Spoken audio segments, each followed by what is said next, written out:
أعوذ بالله من الشيطان الرجيم بسم الله الرحمن الرحيم الحمد لله رب العالمين والصلاة والسلام على رسوله الكريم صلى الله عليه وسلم رب اشرح لي صدري ويسر لي أمري واحلل عقدة من لساني يفقهوا قولي رب زدني علما. السلام عليكم ورحمة الله وبركاته. وعلیکم کیسے؟ السلام ورحمۃ اللہ وبرکاتہ. وعلیکم کیسے السلام استاد؟ ورحمۃ اللہ وبرکاتہ. الحمد للہ. جزاک اللہ خیرا. ویا الحمد للہ. اوکے، آیت نمبر 40 پڑھتے ہم لوگ، اور کمپلیٹ ہونے کو تھی آیت. انشاءاللہ تھوڑا سا ریپیٹ کر کے اور پھر شروع کرتے ہیں. تلاوت لے لیں گے سب سے پہلے.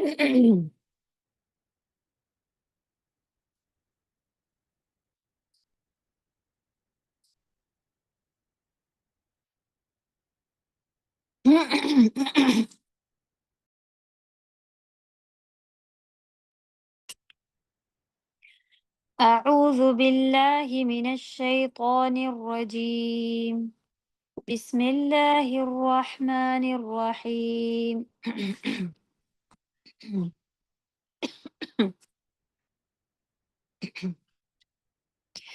یا بنی اسرائیل اذکروا نعمتی التي انعمت علیکم وأوفوا بعهدي أوف بعهدكم وإياي فارهبون وآمنوا بما أنزلت مصدقا لما معكم ولا تكونوا أول كافر به ولا تشتروا بآياتي ثمنا قليلا وإياي فاتقون ولا تلبسوا الحق بالباطل وتكتموا الحق وأنتم تعلمون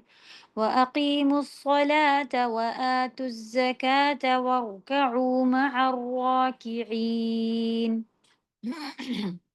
یہاں تک ایک پارٹ ہے، کچھ ورڈ بائی ورڈ بھی آج ہم لوگوں کو دیکھنا ہے انشاءاللہ.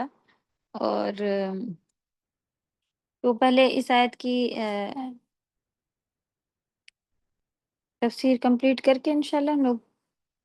ترجمہ دیکھیں گے. تو اس میں ہم لوگوں نے پڑھا تھا کہ سب سے پہلے یا ایھا الناس جو ندا یعنی اللہ سبحانہ تعالیٰ نے پکارا تھا کہ اے لوگوں، سارے لوگوں سے مخاطب ہوئے تھے. اس کے بعد یا بنی اسرائیل کی طرف خطاب ہوا ہے.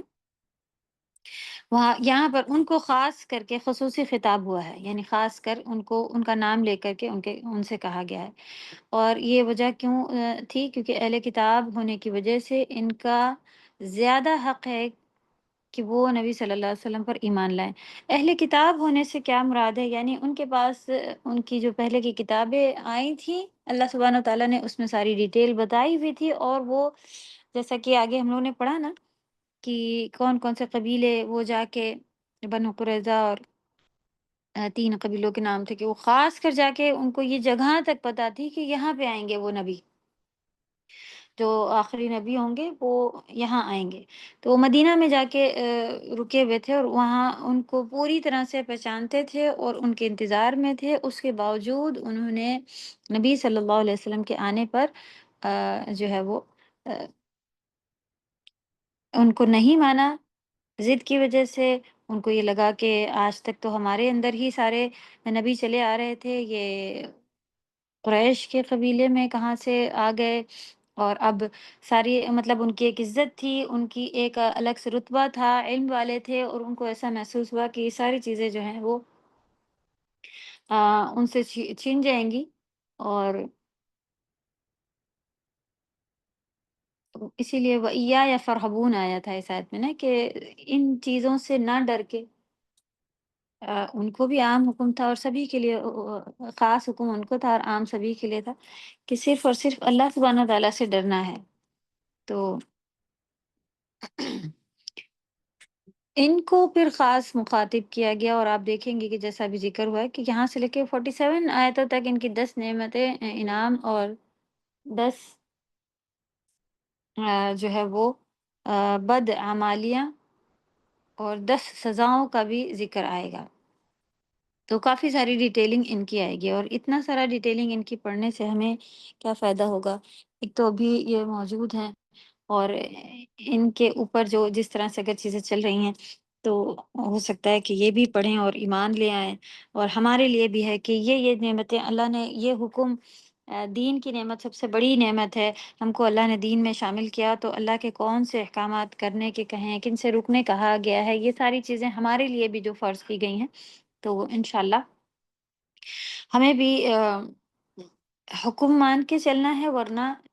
ان کی طرح سزا والے یا ان کی طرح بے عزت اور آخرت میں بھی کوئی کچھ بھی نہیں ہے ان کے لیے،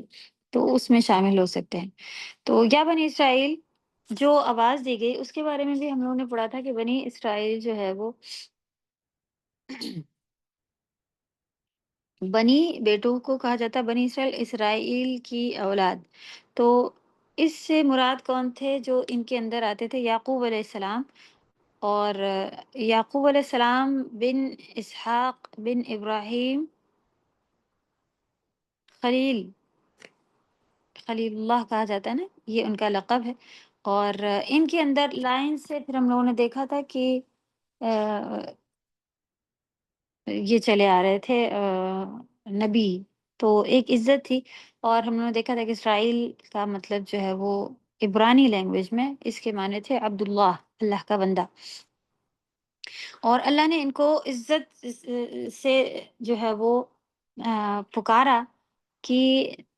نیک باپ کی اولاد کی حیثیت سے خطاب کیا جا رہا تھا ان کو یہاں پہ نا، کہ تم ایک نیک باپ کی اولاد ہو۔ تو ہم لوگوں نے دیکھا تھا کہ کس کا یعقوب علیہ السلام میں جو نام آ رہے تھے وہ ابن کریم، یعنی کہ جو پیچھے ابھی آپ لوگوں نے یہاں پہ دیکھا نا، یعقوب علیہ السلام یعنی وہ ابن کریم ہے، اور اسحاق علیہ السلام وہ ابن کریم ہے، ابراہیم علیہ خلیل جن کو کہا گیا وہ ابن کریم ہے۔ تو ان سبھی کو کہے کہ پکارا جا رہا ہے کہ تم ان کے بیٹے ہو، اے ان کے بیٹو۔ تو یہ پکارنے کا، خطاب کرنے کا کے بہترین آداب میں سے ہے کہ کسی کو کا ذکر اس کی طیب یا کریم عادتوں سے، یعنی پاک اور اچھے کرم کرنے والی عادتوں سے اس کو پکارا جائے، جیسا کہ ہم نے دیکھا تھا کہ ہم لوگ بھی اگر ہمیں اچھے سے کنیکٹ کرنا ہوتا ہے تو میرا بیٹا کہہ کے ہم جلدی سے بتاتے ہیں، اور کوئی برائی بتانی ہوتا ہے آپ کے بیٹے نے ایسا کہ یہ بھی بول دیتے ہیں ایسے ہی، تو فوراً ادھر جاتے ہیں۔ تو کسی اچھائی کی طرف خطاب کر کے ہم بھی اپنے آپ کو بات کرنا چاہ رہے ہوتے ہیں، اور دنیا میں بھی اسی طرح بات ہوتی ہے کہ اگر کوئی ڈاکٹر کا بچہ ہے وہ نہیں پڑھ رہا ہے تو یہ کہا جاتا ہے کہ تم دیکھو تو کس کے ڈاکٹر کے بیٹے ہو تم، تو اس طرح سے تو تمہیں تو محنت کرنی چاہیے، تمہیں یعنی کہ دوسروں سے ایکسٹرا کام اب تمہیں کرنا ہوگا۔ تو یہ پارٹ آتا ہے۔ تو اللہ سبحانہ تعالیٰ نے بھی یہاں پہ بہترین لقب سے، جب کی بات ہم نے کیا پڑھی تھی کہ نبی صلی اللہ علیہ وسلم جب ہرقل وغیرہ کی طرف خط بھیجے تھے تو وہ انہوں نے یہ نہیں لکھا تھا کہ اے کافر اور یہ وہ اللہ کے انکار کرنے والے وغیرہ وغیرہ، انہوں نے عظیم الشان اور یہ ساری یعنی کہ عظمت کی باتیں ہی، بڑی بڑی جو ان کی دنیا میں رتبے تھے، اسی نام سے ان کو پکارا تھا۔ تو یعقوب بن اسحاق بن ابراہیم علیہ السلام یہ اس سے پہلے گزر چکا۔ اللہ تعالیٰ بنی اسرائیل کی شان بیان کر رہے ہیں، اور ام صالح بھی، ان میں صالح بھی تھے اور ان میں کچھ دوسرے بھی تھے، تو سبھی طرح کے تھے، تو نیک لوگ بھی تھے ان کے اندر اور نہیں ماننے والے لوگ بھی تھے۔ یعقوب علیہ السلام کے یہاں پہ جو ان لوگوں کے نیک لوگ جو تھے انہیں کی طرف خطاب کر کے پھر اللہ سبحانہ تعالیٰ نے انہیں پکارا۔ اور ہم نے پڑھا تھا مدینہ میں یہود اور نصارہ دونوں ہی تھے، دونوں سے ہی خطاب تھا۔ تو یہودی بھی جو ہے وہ ان کے 3 قبیلے تھے، اور اس کے اوپر ہم نے ڈسکس کیا تھا کہ سارے چلے پڑھ لیتے ہیں۔ تو یہ 3 قبیلے بھی تھے، انہیں نبی صلی اللہ علیہ وسلم کے انتظار میں مدینہ میں ان کو معلوم تھا کہ وہ وہاں پر آئیں گے، اور جب وہاں پر آئے تو انہوں نے اس کے اوپر ایمان نہیں لائے اور ان کی پیروی نہیں کی، اور جبکہ ایسا وہ سوچ کے وہاں رہ رہے تھے کہ ہم ان کی پیروی کریں گے، لیکن انہوں نے نبی صلی اللہ علیہ وسلم کو پہچان کر کفر کیا۔ بنی اسرائیل سے بہت سے نبی آئے ہوئے ہیں، اس کے بارے میں بھی انہوں نے ڈسکس کیا۔ بنی اسرائیل کا خود کو اللہ کا محبوب سمجھنا، وہ جانتے تھے کہ ہم آ، اللہ کے محبوب ہیں، اللہ کے قریبی ہیں، اپنی اپنی شان کو پہچانتے بھی تھے۔ تو یہ ساری چیزیں تھیں جس کی وجہ سے اللہ سبحانہ وتعالیٰ نے کہا اذکروا نعمتی، کہ میری نعمتوں کو یاد کرو۔ تو یہ ساری چیزیں ان کے ساتھ تھیں، ان کو اللہ نے فضیلت بخشی ہوئی تھی، اور آ، اتنے نبیوں والے اور اتنے علم والے، اور ان کے نیچے ہی لوگ جو زیادہ تر ہویا کرتے تھے، تو نعمت کی یاد دلائی۔ نعمت کے تذکرے سے مراد جو ہے وہ پھر کیا ہوتا ہے کہ ہم شکر کریں، اور شکر کے اندر ہی ہم لوگوں نے یہ پارٹ بھی پڑھا تھا کہ شکر اور صبر ایک جیسے ہوتے ہیں لگ بھگ، اور صبر میں ہم جو ہے وہ منہ سے نہیں کہتے، عمل سے دکھاتے ہیں، لیکن شکر میں ہمارے 3 پارٹ آئے تھے کہ ہم منہ سے شکر بھی ادا کریں، یعنی زبان کے ساتھ اس کا تذکرہ بھی کریں، اور دل سے اس کا اقرار کریں، اور اپنے عمل کے ساتھ بھی اسے ظاہر کریں۔ تو جب کوئی نعمت ملتی ہے تو ہمیں دل سے اس کو کا شکر ادا کرنا چاہیے، زبان سے بھی اس نعمت کو فَأَمَّا بِنِعْمَةِ رَبِّكَ فَحَدِّثْ وَأَمَّا بِنِعْمَةِ رَبِّكَ فَحَدِّث، جو ہم لوگوں نے کہا تھا، جس کے بارے میں ڈسکس کیا تھا کہ کیا ہر نعمت کو ہمیں پھر ظاہر کرتے رہنا چاہیے، جو آپ کو ایسا لگے کہ جس سے آپ سامنے والے کو فائدہ ہو، اور آپ کا کوئی اس کے اندر دکھاوا نہیں ہو رہا ہو، اور ساتھ ساتھ یہ کہ سامنے والے کا دل نہیں دکھے کہ ارے یہ ہے وہ۔ اور پھر ہمیں اپنے اوپر اللہ کی نعمتیں دکھانے سے یہ بھی بات آئی تھی کہ ہم خراب حال میں مومن جو ہے وہ نہیں ہونا چاہیے۔ اگر نعمت ہے تو وہ ایک اسراف سے بچتا ہوا جو ہے وہ اچھا پہنے، اچھا کھائے، اور جتنا اللہ نے دوسروں کو دینے کہا ہے دوسروں کے اوپر بھی خرچ کرے۔ اور ان چیزوں کا بھی چیزیں آتی ہیں نا، کہ اگر آپ کو پتہ ہے کہ آپ کے بازو میں کوئی غریب رہتا ہے، اور وہ ہر وقت جو مہنگے چاول ہیں وہ چیز نہیں پکا سکتا، ہر وقت گوشت کے سالن، تو یہاں تک بھی منع ہے کہ آپ ایسے سالن ہر وقت نہ پکائیں کہ جس کی خوشبو جو ہے وہ ان کے بچوں تک اور ان تک جاتی ہے، اور وہ ہم نہیں کھا سکتے، ان کے گھر میں سالن بن رہا ہے، ویسے افسوس ہوتی ہے۔ تو اتنا بھی منع ہے، تو جب اتنا دل دکھانے والی بات ہمیں اندازہ مل رہا ہے کہ نہیں کرنا ہے، تو پھر کرنا کہاں پر ہے؟ تو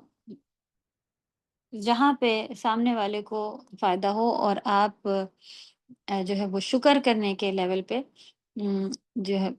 نعمت کو بیان کریں۔ اور دوسرا مقصد کیا تھا کہ پھر بات ہم لوگوں نے یہ بھی دیکھی تھی کہ ہر وقت پھر اس کا رونا نہیں، روتے رہنا ہے، کہ بس جو کہ ہم لوگ کرتے ہیں کہ اللہ کی اتنی نعمتیں ہیں کہ الحمدللہ کبھی بھی ان چیزوں کو لے کے ہم نے، ہاں یہ ضرور بتاتے ہیں کہ پارٹی میں جانا تھا تو کوئی کپڑے ہی نہیں تھے، اور جبکہ 10 کپڑے بھرے بھرے ہوتے ہیں، اور یہ ہو گیا اور وہ ہو گیا، یعنی شکایتیں زیادہ ہیں، شکر کم ہے۔ اور ہم لوگوں نے وہ آیت بھی دیکھی تھی کہ اللہ سبحانہ وتعالیٰ نے قرآن میں فرمایا ہوا ہے نا کہ قلیلا من عبادی الذی، کہ اللہ کے کم ہی بندے ہیں جو شکر ادا کرتے ہیں۔ تو ہم لوگوں نے سیکھا تھا کہ ہمیں شکر گزار بننا ہے، تو جو نعمتیں ہیں ان کو دیکھ کے اللہ کا شکر ادا کریں، نہ دوسروں کے سامنے کریں، اللہ کے سامنے تو کرتے رہیں کہ یا رب آپ کا لاکھ لاکھ شکر ہے میرے گھر میں ٹھنڈا پانی ہے، یا رب آپ کا لاکھ لاکھ شکر ہے کہ میرے گھر میں فین ہے، چھت ہے جو ہمیں دھوپ سے بچا رہی ہے، گھر ہے، بچے ہیں، اور کیا کیا چیزیں ہیں، الحمدللہ۔ تو یہ ساری چیزیں اگر ہم دیکھتے ہیں تو ہمارے لیے نعمتوں کا شکر ادا کرنا، پھر شکر گزار بننا ہے، کہ جو کم ہی لوگ اللہ نے بتایا کہ ہیں۔ تو وہ نعمتی میری نعمت میں ہم لوگ نے کیا دیکھا تھا کہ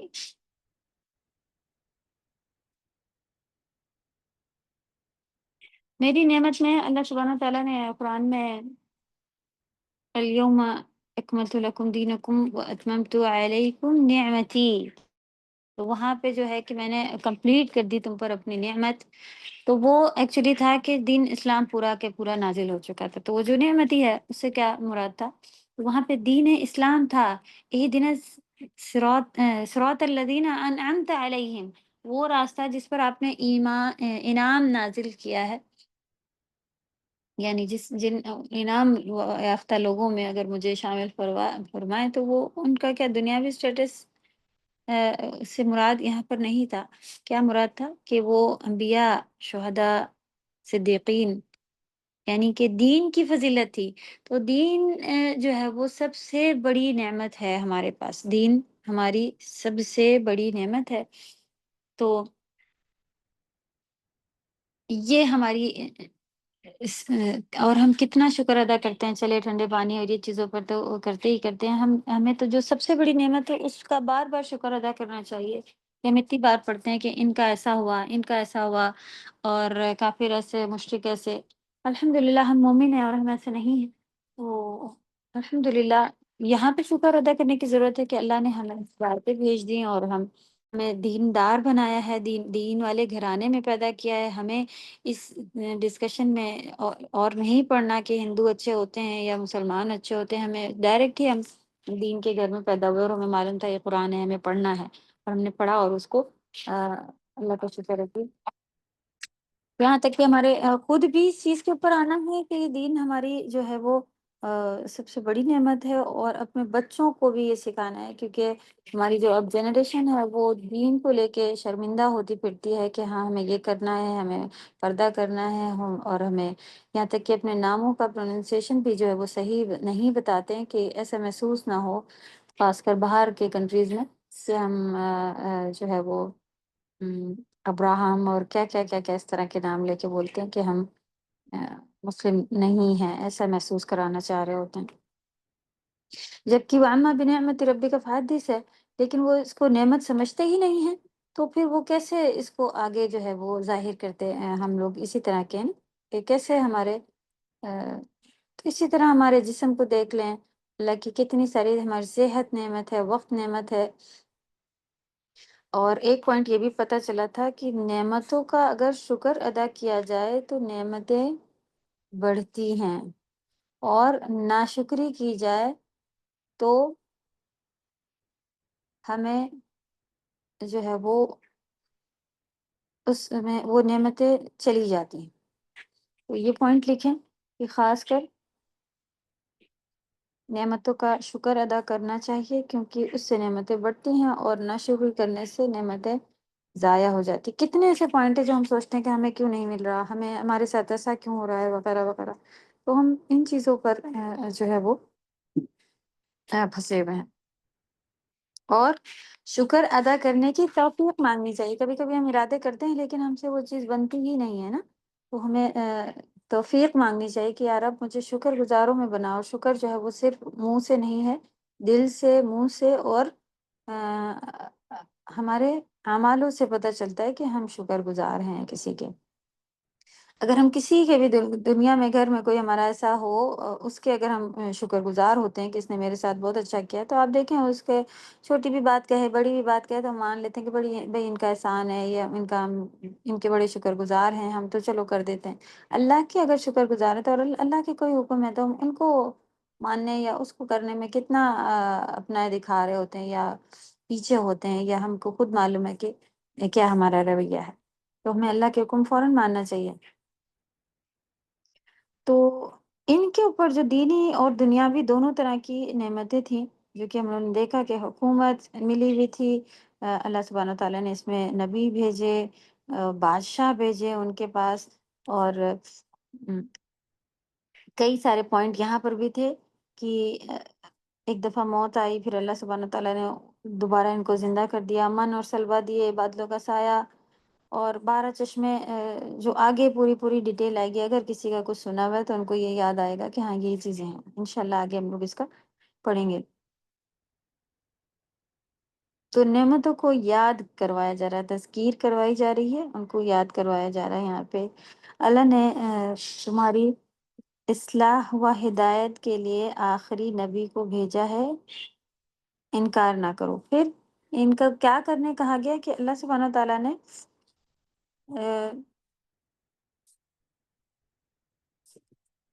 آیت ہم لوگ دیکھتے ہیں، یہ پارٹ جو بن رہا تھا کہ آیت نمبر اوفو بعہدی، اب جو ہے اب تو تم اس کی وفا کرو، اس کے انکاری نہیں بنو، انکار کرنے والے نہیں بنو۔ تو نعمت کا ذکر دو طرح ہوتا ہے، نہیں دو طرح ہونا، ایک یہ کہ ہم خود بھی اپنے اوپر جو اللہ کی نعمت ہے اس کو یاد کریں، دوسرا تم لوگوں کو بھی بتاؤ، کہو لوگوں سے کہ اللہ نے مجھ پر یہ نعمت کی ہے، اللہ نے مجھ پر یہ احسان کیا ہے۔ تو دو پارٹ ہیں اللہ کی نعمت کا شکر ادا کرنے کا۔ تو دین پھیلانا بھی اس کے اندر آئے گا انشاءاللہ، اور خود بھی اس کو فالو کرنا آئے گا، اور دوسروں کو حکم دینا آئے گا، اور اس کے اندر اپنی نعمتوں کے بارے میں بھی آتا ہے کہ جو آپ کو پرسنل ملی ہوئی ہیں ان کو نہیں دکھاتے اتراتے چلنا ہے کہ دیکھو ہم تو ایک بار پڑھتے ہیں اور ہمیں حفظ ہو جاتا ہے اور یہ ہے وہ، اس میں اللہ کا شکر ادا کریں، اور دوسروں کو حقیر نہیں دکھانا، یہ والی پارٹ کا خیال رکھنا ہے۔ وَأَوْفُوا بِعَهْدِي، ایفائے عہد کرو، یعنی ایفائے عہد سے وفا کرو، یہ لکھیں ٹھیک۔ تو اوفو، وفا، وفا اس سے مراد تھا یعنی اس عہد کو پورے طور پر مکمل کرنا، یہ جو ہے وہ وعدے کے اندر، عہد کے اندر آ رہا ہوتا ہے۔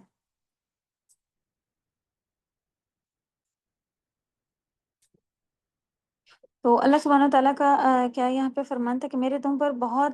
حق اور پختہ وعدے تھے، اللہ کا حق تھا کیونکہ اللہ نے اتنی ساری چیزیں دی تھی، اب اللہ ہی کا حق تھا کہ وہ اللہ کی ہی عبادت کریں، اور اوپر سے ان سے پختہ وعدے بھی لیے گئے تھے، ڈیل ہوئی تھی کئی سامنے سامنے، تو جس میں سے کچھ اعتقادی تھیں کہ لا تعبدون الا اللہ، یہ اعتقاد تھا کہ اللہ کے سوا کسی کی تم عبادت نہیں کرو گے، اخلاقی بھی تھیں کہ اپنے والدین کے ساتھ اچھے سے رہنا ہے، وبالوالدین احسانا وذی القربہ، اور قریبی رشتہ داروں کے ساتھ اچھے سے رہنا ہے، یہ اخلاق میں ان کو اچھے سے سکھایا گیا تھا، والیتامى، یتیموں کے ساتھ اچھا، والمساکین، مسکینوں کے ساتھ، وقولوا للناس حسنا، اور لوگوں سے بات کرو گے تو اچھی بات کرو گے، اور عبادت میں واقیم الصلاۃ وآتوا الزکاۃ، یہ کچھ احکام جتنے بھی بتائے گئے تھے جیسے کہ ہم لوگوں کے اوپر بھی ہیں، تو انسانی حقوق بھی تھے، اللہ کے حقوق، جیسا کہ ان کو یہ بتایا گیا تھا کہ لا تسفكون دماءكم ولا تخرجون انفسكم من دياركم ثم اقررتم وانتم تشهدون، کہ اپنے بھائی بندوں کو تم ان کا خون نہیں بہاؤ گے اور ان کو گھروں سے نہیں نکالو گے، جبکہ ایک پارٹ ایسا آیا تھا کہ انہوں نے یہ وعدے لیے تھے اللہ نے، اور پھر یہی کیا کرتے تھے، یہ آگے انشاءاللہ آئے گا۔ پھر کیا ہے کہ اوفی بعہدکم میں یہ چیزیں آیا تھا کہ تم مانو اللہ کی بات پہ، پھر اللہ سبحانہ تعالیٰ نے کیا فرمایا کہ تو پھر میں اپنے وعدے کو پورا کروں گا، اس میں اللہ تعالیٰ کا بنی اسرائیل سے اپنے عہد کو پورا کرنا، یہاں پہ لکھ لیجئے، عمل کی کیا تھی کہ اللہ تعالیٰ کا وعدہ کہ جب عمل کی قبولیت، کہ اللہ تعالیٰ تمہارے اعمالوں کو قبول کر لیں گے، اور ثواب کا وعدہ کہ اللہ تعالیٰ جو تم کرو گے وہ اسے قبول کر لیں گے اور ثواب ملے گا، عزت و غلبے کا وعدہ، یہ بھی مومنوں سے وعدہ ہے نا کہ عزت، جو اللہ کے احکاموں کو مانے گا اس کو عزت ملے گی، اور اللہ کی یہ بھی کہ اللہ تم سے راضی ہو جائیں گے، یہ بھی اللہ نے وعدہ کیا ہوا ہے۔ تو ابن عباس رضی اللہ تعالیٰ عنہ کی روایت ہے کہ اوف بعہدکم سے مراد یہ ہے کہ میں تم سے راضی ہو جاؤں گا اور تمہیں جنت عطا کروں گا، ابن کثیر میں اس کا ذکر ہے، وَإِيَّايَ فَارْهَبُونَ، یعنی میرے سوا اور کسی سے نہ ڈرو، تو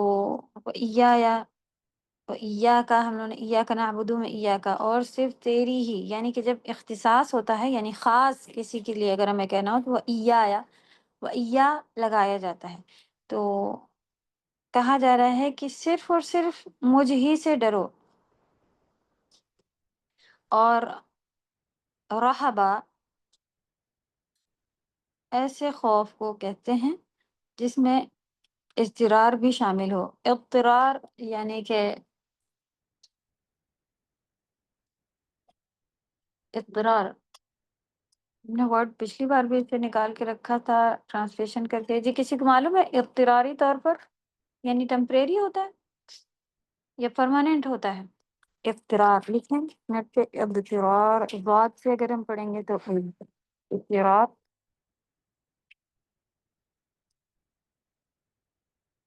استاذہ شاید بے چینی آتا ہے، اضطراری بے جو چینی۔ ہے وہ ہاں بے چینی ہے، ریسٹلیسنس، بے ریسٹ قراری، بے چینی۔ جی صحیح۔ چلیں یہ ورڈ ہم ہمیشہ سے، یعنی یہ ورڈ پتہ ہے ہم کب سے بھولتے ہیں؟ جب ہم خود اسٹوڈنٹ پہلی بار پڑھا تھا اور آج بھی بھول جاتے ہیں۔ تو چلیں اضطراری یعنی بے چینی بھی شامل ہو کیا؟ ہم اللہ سے اس طرح کا ڈرتے بھی نہیں ہیں۔ اب دیکھیں ہم کیسا ڈرتے ہیں کہ گناہ میں بہت انجوائے کر رہے ہوتے ہیں اور ایسا ڈرتے ہیں کہ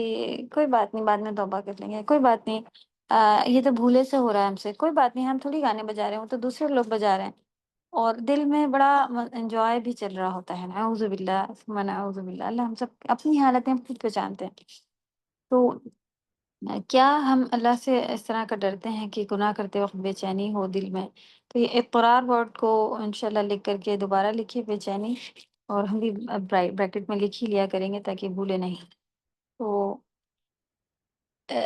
اللہ کا ڈر بھی آنا بہت ضروری ہے۔ فی الحال اس آیت سے جو باتیں، جو فائدے حاصل ہوئے، یہ کہ اللہ کی نعمت کو یاد کرنا چاہیے۔ کہاں سے؟ یا بنی اسرائیل اذکروا نعمتی، اللہ کا حکم آیا نا، تو وہاں سے ہمیں پتہ چلا۔ پارٹ لکھ لیا اسی کے آگے کہ آپ کو یہ بات کہاں سے پتہ چلی۔ اللہ کی نعمت کو یاد کرنا چاہیے کیونکہ اللہ تعالیٰ ان کو کہہ رہے ہیں نعمتوں کو یاد کرو، تو ہمارے اوپر بھی حکم ہے۔ جب کوئی حکم اس میں آتا ہے تو کسی کے لیے خاص ہوتا ہے، پھر اس سے مراد ہوتا ہے ہر ایک عام کے لیے، ٹھیک؟ نعمت کی یاد دہانی حق کو قبول کرنے کا سبب بنتی ہے۔ جب ہم کسی کو یاد دلاتے ہیں کہ نعمت یاد کرو، تو اس سے مقصد کیا ہوتا ہے؟ اس سے کوئی رزلٹ ہوتا ہے نا، کہ فالتو میں آپ کہیں کہ تمہارے پاپا ایسے کرتے ہیں، تو ان کا تو ذرا تو دھیان رکھا کرو، کس نے لا کے دیا تمہیں تو اس کا مقصد کیا ہوتا ہے کہ ہم چاہ رہے ہیں کہ بچہ پاپا کی عزت کرے، بچہ پاپا کی محنت کو سمجھے اور پاپا کے رشتے کو سمجھے، ان سے محبت کی۔ زیادہ تر مائیں تو بول لیتی ہیں، ناراض ہو لیتی ہیں، رو لیتی ہیں بچوں کے آگے کہ تم ایسا کرتے ہو، تو والدین والد جو ہیں وہ چپ رہ جاتے ہیں، صحیح، اور کچھ نہیں کہتے، اور بچے جو سمجھتے ہیں کہ وہ تو کچھ بھی نہیں کرتے، وہ تو ہم سے محبت بھی نہیں کرتے، وہ ایسے ہیں وہ ویسے، جبکہ پھر ہم اگر الگ سے، تو مقصد کیا ہوتا ہے نعمت یاد دلانے کا؟ کہ حق کو قبول کریں، کہ وہ اگر تم سے کہہ نہیں رہے ہیں پاپا، تو اس کا مطلب یہ نہیں ہے کہ تم ان کو پوچھو نہیں، ان کو کہو نہیں، ان کو کرو نہیں۔ تو اللہ نے ہمیں جو نعمتیں یاد دلائیں، اس سے کیا مقصد ہے؟ کہ ہم اللہ کی طرف پلٹیں، ٹھیک؟ یہ اسی کے اندر آئے گا کہ اس کو نعمتی کے اندر ہی آئے گا۔ ہر نعمت اللہ کی طرف سے ہے۔ یہ بات بھی ہم لوگوں نے کہاں سے پڑھی؟ یہ ایگزیکٹلی ورڈز اس کے اندر نہیں ہیں، لیکن عام طور پر جو ہے نعمتی یعنی میری نعمتوں کو یاد کرو، اس کا مطلب کیا پتہ چل رہا ہے؟ نعمتی ورڈ سے پتہ چل رہا ہے کہ جو بھی نعمت ملی ہے وہ میری نعمت، یعنی اللہ نے اپنی طرف اس کو منسوب کیا ہے نا، خطاب کیا ہے، تو پتہ چل رہا ہے کہ ساری کی ساری نعمتیں جو دی ہوئی ہیں وہ اللہ کی طرف سے ہیں۔ اللہ کی نعمتوں کو شمار بھی نہیں کیا جا سکتا، اتنی نعمتیں ہیں۔ یہ عام بات ہے، جس میں ہم نے سیکھی تھی کہ بہت نعمتیں ہیں اللہ کی جس کو ہم گن بھی نہیں سکتے ہم، کیونکہ دیکھیں اپنے جسم میں ہی دیکھ لیں، آنکھ کے کی سیٹنگ کو دیکھ لیں کہ کیا کیا فٹ کیا ہوا ہے اللہ سبحانہ تعالیٰ نے، تو ہم اس جیسی اتنا بڑا، اگر اتنی دور کا کیمرہ جو لینس ہمارے پاس ہیں وہ بنایا جائے تو اتنا بڑا اور ایسا خطرناک سا بنے گا۔ خیر اب تو پھر بھی شارٹ ہو گیا، لیکن اتنا ڈیٹیلنگ کا کیمرہ ابھی تک نہیں آیا ہے جتنا آنکھ میں ڈیٹیلنگ ہے، سبحان اللہ، جو لینسز ہیں۔ تو دین کا ملنا پھر سب سے بڑی نعمت تھی، کیونکہ اللہ سبحانہ تعالیٰ نے جب دین کی بات کمپلیٹ ہوئی تھی تو وہ ہم نے دوسری آیت کی اتممت علیکم نعمتی، کہ میں نے کمپلیٹ کر دی تمہارے اوپر اپنی ساری نعمتیں، تو اس میں دین کے ساری چیزیں جو تھیں وہ مکمل ہو گئی تھی۔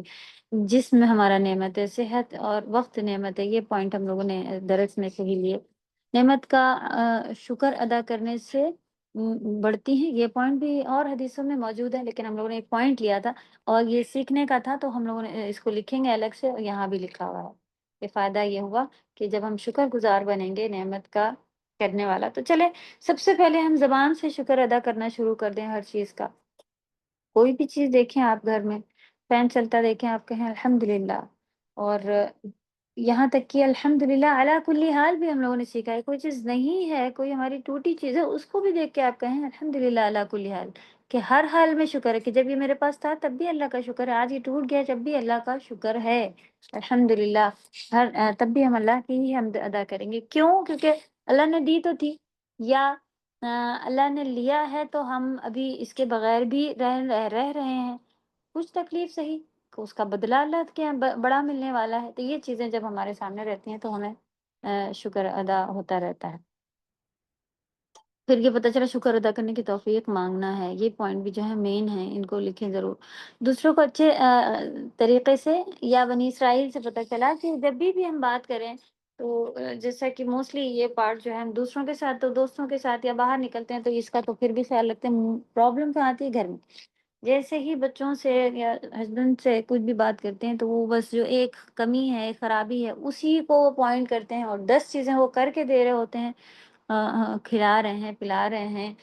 ہمیں گھر دیا ہوا ہے، شوہر کے ہی حساب سے ہم گھر میں رہ رہے ہوتے ہیں،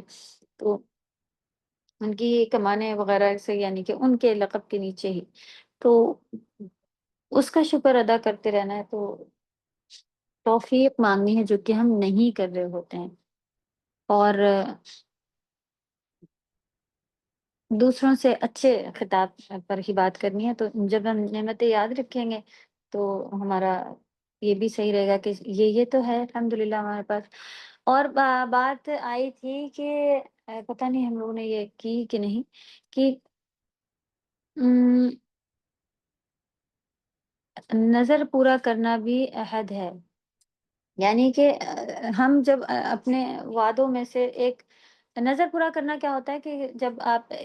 نظر ماننا اس طرح کی ہوتی ہے کہ ہم شرط رکھ کے نظر نہیں مان سکتے کہ جب آپ میرا اللہ تعالیٰ یہ کام کر دیں گے تب ہم یہ کریں گے۔ ہاں ایسے ہی طور پہ عام طور پہ نظر ماننے کی بات آئی ہے، لیکن پھر بھی نظر ماننے کو نبی صلی اللہ علیہ وسلم نے بہت اپریشیٹ نہیں کیا ہوا ہے، اور کیونکہ جب ہم کوئی چیز، ہم وہ نظر کیا ہوتی ہے کہ ہمارے اوپر کوئی چیز ہے نہیں اور ہم ایسے ہی باندھ لیں کہ آج ہم نظر مانتے ہیں کہ آج ہم 100 ریال جو ہے 100 روپے جو ہے وہ اللہ کی راہ میں دیں گے،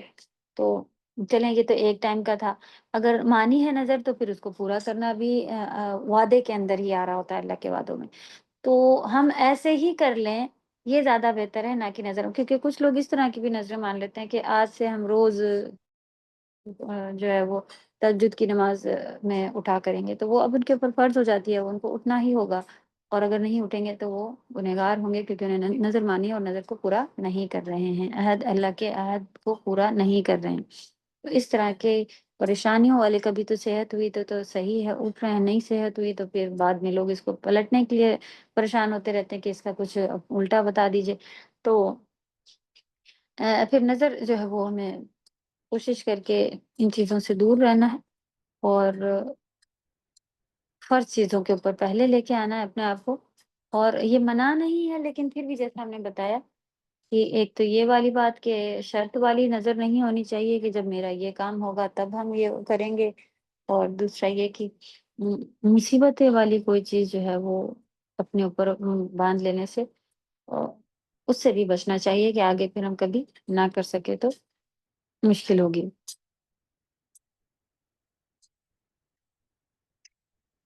پھر اللہ کا اپنا عہد کو پورا کرنا، یہ بات ہم لوگوں کو پتہ چلی کہ جب کہ اللہ سبحانہ تعالیٰ کے وعدے کو جب ہم پورا کریں گے تو پھر اللہ تعالیٰ بھی ہمیں سزا نہیں دیں گے، اور ہم پر اللہ بھی اپنا وعدہ پورا کریں گے۔ فرائض کی ادائیگی کرنے والے سے اللہ کا وعدہ ہے، تو جو فرض چیزوں کو ادا کرے گا اس سے بھی اللہ کا وعدہ ہے کیا کہ اللہ سبحانہ تعالیٰ اس کو جنت میں داخل کریں گے، اور 5 وقت کی نماز پڑھنے والے سے بھی اللہ نے وعدہ کیا، یہ قرآن اور حدیث میں باتیں آتی ہیں جو یہاں پہ پوائنٹ لکھے ہیں کہ اگر جو فرض کام اپنے پورے کرے گا اللہ تعالیٰ اسے جنت عطا کریں گے۔ اسی طرح جو 5 وقت کی نماز جو پڑھتا ہے اس کے لیے بھی وعدہ ہے جنت کا، اور دینی احکامات کی حفاظت کرنے والوں کے لیے بھی اللہ سبحانہ و تعالیٰ کا وعدہ ہے، جو کہ ابن عباس کی وصیت والی حدیث جو تھی اس میں احفظ اللہ یحفظک، کہ تم اللہ کی حفاظت کرو اللہ تمہارے حفاظت کرے گا۔ تو اللہ کی حفاظت کرنا کیا ہے؟ یعنی اللہ کے احکامات کی حفاظت کرو، تو پھر اس سے اللہ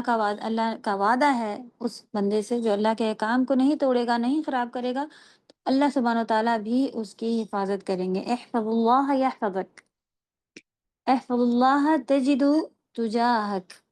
کہ تم اللہ کی حفاظت کرو تم اللہ کو اپنے سامنے پاؤ گے۔ تو ایکچولی اللہ کی حفاظت کرنا سے مراد اللہ کے دین کی حفاظت کرنا ہے۔ رسول اللہ صلی اللہ علیہ وسلم نے فرمایا اللہ کے احکامات کی حفاظت کرو، اللہ تمہاری حفاظت کرے گا۔ یہی جو بھی ہم نے آپ کو بتائی، احفظ اللہ یحفظک۔ اللہ عز و جل کے لیے ڈر کو خالص کرنا واجب ہے، کیونکہ اللہ تعالیٰ کا فرمان ہے بس مجھ ہی سے ڈرو۔ تو یہ یا فرحبون جو بات آئی کہ صرف مجھ ہی سے ڈرو، آخری حصے میں جو ہم لوگ نے سیکھا، تو بندوں کا خوف نہیں ہونا چاہیے، صرف اللہ سبحانہ و تعالیٰ کا خوف ہونا چاہیے۔ اس کا فائدہ کیا ہوتا ہے کہ جب ہم سب سے زیادہ اللہ سبحانہ و تعالیٰ سے ہی ڈرتے ہیں تو بندوں کا ڈر جو ہے وہ ہمارے اوپر کم ہو جاتا ہے۔ اور اگر ہم صرف بندوں کو ہی خوش کرنے کی کوشش میں لگے رہیں کہ یہ ناراض نہ ہو جائیں، وہ ناراض نہ ہو جائیں، کہ اگر یہ ناراض ہو گئے تو ان سے ہمیں یہ کوئی ایک فائدہ مل رہا ہے، یہ کہیں فائدہ نہ بند ہو جائے، کہیں یہ چیز ختم نہ ہو جائے، میری روزی جاب یہ سب نہ چلی جائے، ان سب کی پریشانی جو رہتی ہے تو وہ کبھی بھی پوری نہیں ہوتی۔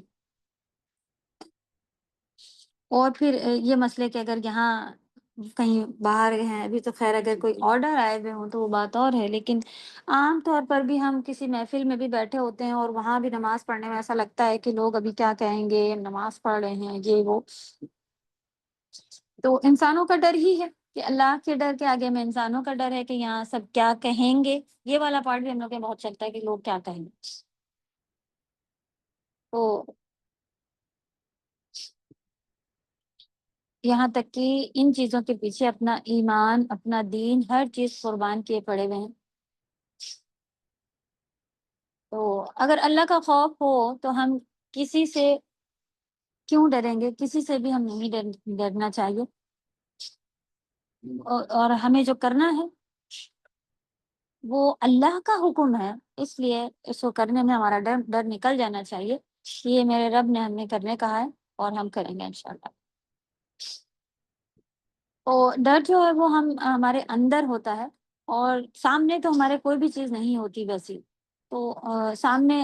پھر اللہ پہ توکل کر کے ہمیں اللہ کے حکم کو فوراً مان کے وہ چیز کر لینی چاہیے۔ اسی طرح اگر والدین کا بھی جو ڈر ہے کہ اگر کبھی کبھی ایسا بھی ہوتا ہے کہ دین کے کافی جب اندر جانے لگ جاتے ہیں بچے، تو وہ والدین ہی چاہ رہے ہوتے ہیں کہ وہ اتنا دینی نہ بنے، تو وہ ڈرتے ہیں کہ اگر ہم ایسا کریں گے تو پھر ہمارے والدین تو کہیں گے، تو یا کوئی ٹیچر کا ڈر ہو کہ، تو ہمیں ان کی عزت کرنی ہے، لیکن اگر ان کا کوئی حکم اللہ سبحانہ تعالیٰ کے حکم کے خلاف یا اس کے اوپر آ رہا ہوگا تو ایسے میں پھر ہمیں نہیں ماننی۔ یعنی کہ یہ بات نہیں آ رہی کہ والدین کی عزت یا یہ کہنا نہیں ماننا، لیکن ہاں کسی کے بھی اس میں اگر ہمارا یہ بات آ جائے کہ اس کے اندر اللہ کی نہ کوئی نافرمانی آ رہی ہو تو پھر ہمیں اسے نہیں ماننا چاہیے۔ یہ آئے گا، یہ آیا فرحبو۔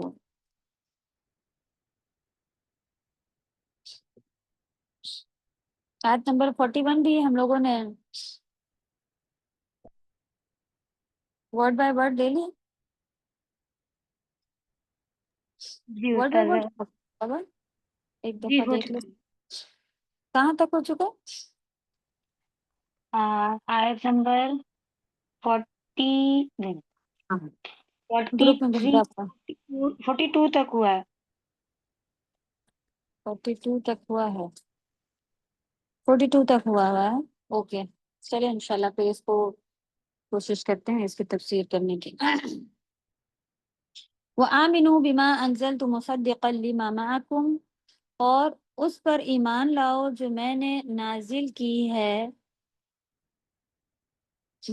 مصدقا لما معکم، جو کی تصدیق کرنے والا. وآمنوا بما انزلت، یعنی اس پر ایمان لاؤ جو میں نے نازل کیا ہے، اور وہ کیا ہے؟ مصدقا لما معکم، جو کہ اس کی تصدیق کرنے والی ہے جو تمہارے پاس ہے. یعنی کہ قرآن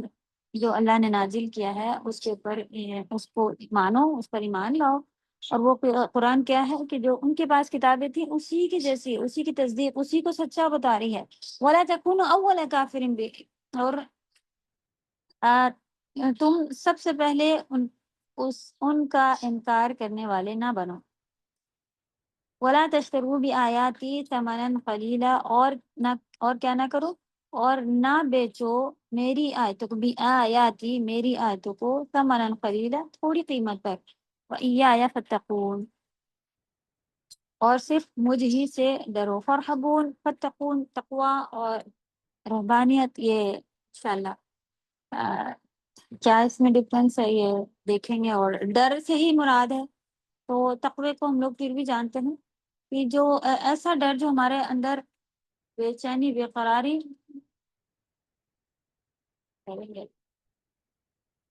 پیدا کر دے، تو وہ چیز فرحبون میں آئے گی. فتقون میں کیا تھا کہ ہم اللہ کی نافرمانی والے کاموں سے بچیں اور فرما برداری والے کاموں میں ہوں، یہ ہوتا ہے تقوی. تو تقوی ایک شیلڈ کی طرح ہوتا ہے. تقوی ایک وقایا ہے، ایک شیلڈ ہے جو ہمیں بچاتی ہے. اور ایک طرف دو پارٹ پھر اس کے اندر آتے ہیں نا تقوی میں، جیسے ہم نے ہمیشہ بتایا کہ تقوی میں آپ کیا بتائیں گی کہ نافرمانی کے کاموں سے بچتے ہیں اور فرما برداری والے کاموں میں ہوتے ہیں. ایک شیلڈ ایسی ہوتی ہے جو ہمیں برائیوں سے روکتی ہے، اور وہی شیلڈ ہمیں پھر کس جگہ پریزنٹ کرتی ہے کہ ہم وہاں پر ہوں جہاں جب نافرمانی سے بچیں گے تو فرما برداری میں ہی ہوں گے. بیچ کا تو کچھ ہوگا نہیں کہ بیچ میں پڑے ہوں گے، کیونکہ اگر نہیں مان رہے ہوں گے اللہ کے فرمان کو تو پھر وہی نافرمانی میں ہی چلے جائیں گے. تو اگر ادھر سے بچ گئے تو فرما برداری. تو دو پارٹ انشاءاللہ یاد رکھیں. یہ تھا آپ کا ٹرانسلیشن. امید ہے کہ یاد کر لیا ہوگا آپ لوگوں نے، اور ورڈ بائی ورڈ سے بھی سمجھ میں آ رہا ہوتا ہے، آسان ہوتا ہے.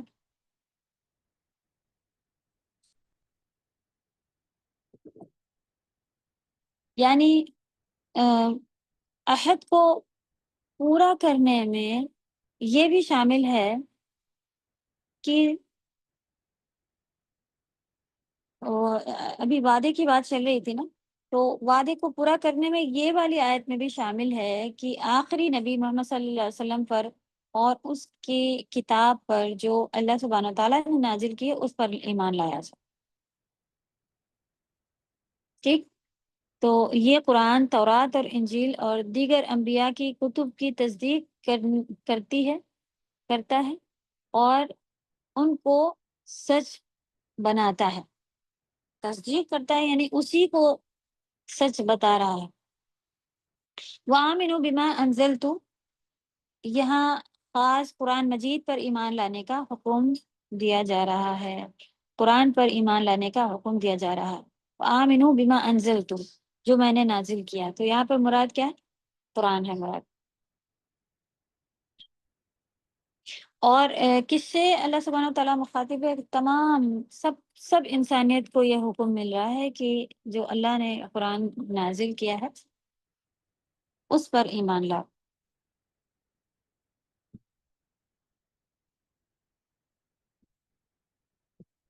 تو یہاں پر خاص طور پر اللہ سبحانہ وتعالیٰ نے حکم دیا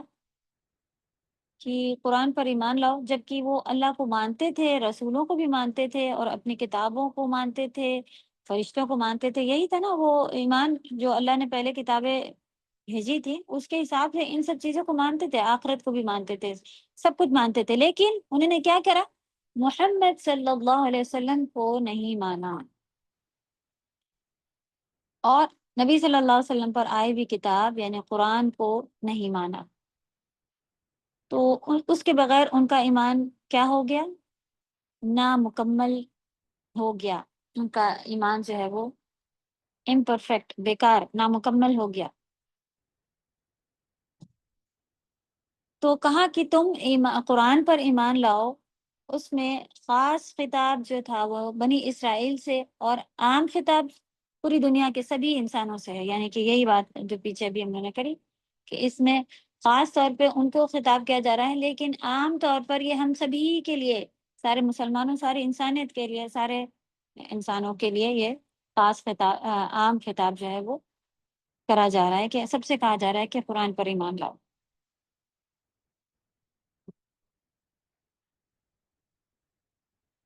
تو کسی کا بھی ایمان جو ہے وہ اس وقت تک مکمل نہیں ہوتا جب تک وہ محمد صلی اللہ علیہ وسلم پر اور قرآن پر ایمان نہیں لاتا۔ تو اہل کتاب کو اس کتاب پر ایمان لانے کا حکم سورہ نساء کی آیت نمبر، ہمارے پاس آیت نمبر 47 میں بھی دیا گیا ہے کہ یا ایھا الذین اوتوا الکتاب، اے وہ لوگ جو اوتوا الکتاب، جن کو کتاب دی گئی تھی، اے کتاب والو، آمنوا بما نزلنا مصدقا لما معکم من قبل ان نطمس وجوہا فنردها على ادبارها، اے لوگوں جنہیں کتاب دی گئی، یعنی اوت الکتاب والے لوگوں، اس پر ایمان لاؤ جو ہم نے نازل کیا ہے، جو اس کی تصدیق کرنے والی ہے جو تمہارے پاس ہے۔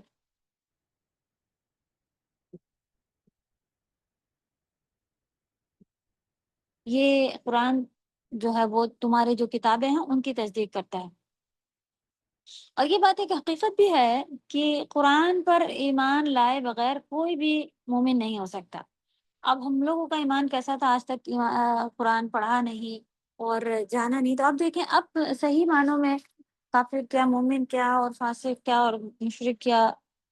یہ ساری چیزیں پتہ چل رہی ہیں۔ اب جا کے صحیح معنوں میں ہم اپنے آپ کو اگر ان چیزوں سے باہر نکال کے ایمان کی طرف لے کر آئیں تو ہو سکتا ہے کہ ایمان کتنے میں داخل ہو۔ لیکن قرآن پر ایمان لائے بغیر، ہاں ہم یہ کہ ایمان تو رکھتے تھے کہ اللہ کی طرف سے، لیکن یہ عملی طور پر ہمارے لیے جھوٹی بات نکل رہی تھی، کیونکہ جب ہم کسی بات پر یقین رکھتے ہیں تو اس کے جیسا عمل کرتے ہیں۔ وہی والی بات کہ بلڈنگ میں آگ لگ گئی اور ہم بیٹھے رہے، تو جس نے بتایا ہے کہ آگ لگ گئی تو وہ کہے گا نا کہ جھوٹی ہے۔ بتایا جا رہا ہے نماز چھوڑنے پر ایسا ہے اور وہ چھوڑنے پر یہ ہے، اور ہم آرام سے نمازیں چھوڑ رہے ہیں، ہم آرام سے سود کھا رہے ہیں، ہم آرام سے دوسروں کا حق مار رہے ہیں، کوئی فرق نہیں پڑ رہا۔ تو پھر یہ پروو کرتا ہے کہ جھوٹ جھوٹا بنا رہے ہیں۔ تو اسی لیے یہ بات کے اوپر آنا بہت ضروری ہے کہ ہم اس کو دیکھیں اور پکے ارادے کریں کہ ہم اس پہ عمل کریں گے، کوشش کریں کہ اسی وقت سے شروع کر دیں، اور اگر اسی وقت کسی وجہ سے نہیں ہو پا رہا تو پکا ارادہ کریں کہ ہاں یہ چیز ہو جانے کے بعد ہم انشاءاللہ اس کے اوپر عمل کریں گے۔ نماز آپ لوگوں کی طرف ہو گئی؟ اذان ہے نا؟ جی استاذہ ہو گئی۔ چلیں آپ لوگ نماز پڑھ لیں، پھر انشاءاللہ کنٹینیو کریں گے۔ 7 سے 10 منٹ کے بیچ کا بریک ہے انشاءاللہ۔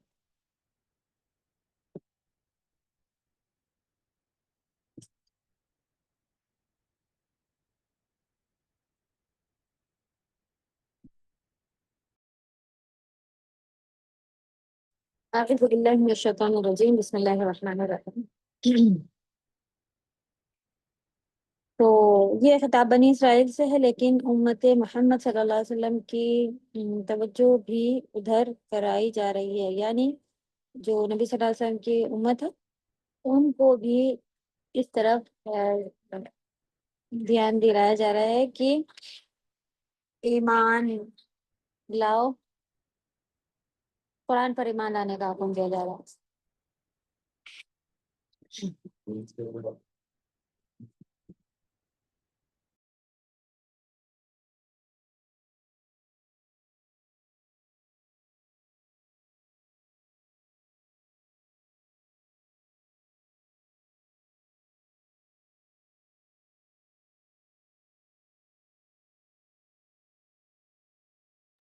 اوکے،